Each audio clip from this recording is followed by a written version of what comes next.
నేను చెప్తున్నా శ్రీధర్ బాబు గారు, అయ్యా శ్రీధర్ బాబు గారు, నేను చెప్తున్నా, బ్యాంకులు రైతుల రుణమాఫీని టేక్ ఓవర్ చేయరు.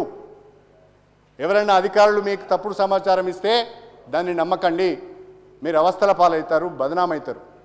ఎందుకంటే ఇప్పటికే రిజర్వ్ బ్యాంక్ ఆఫ్ ఇండియా ఒక డిసిషన్ తీసుకున్నది.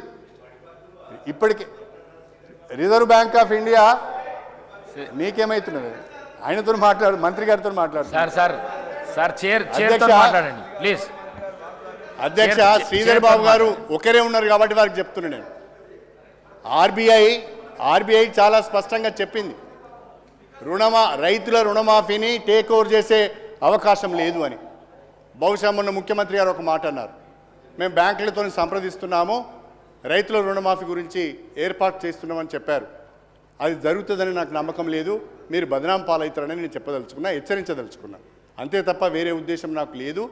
త్వరితగతిన రైతులకు ఇచ్చిన హామీ నిలబెట్టుకునే విధంగా, వ్యవసాయాన్ని కాపాడుకునే విధంగా, రైతులకు 2 లక్షల రూపాయల రుణమాఫీని చేయాలని, ఎప్పటిలోగా చేస్తారో, ఎప్పుడు చేస్తారో, ఏ విధంగా చెప్పాలో, ఏ విధంగా చేస్తారో స్పష్టత ఇవ్వాలని మాత్రమే నేను రాష్ట్ర ప్రభుత్వాన్ని కోరుతున్నానని చెప్పి మీ ద్వారా సవినయంగా తెలియజేసుకుంటున్నాను. అదేవిధంగా అధ్యక్ష ఇరిగేషన్కు సంబంధించి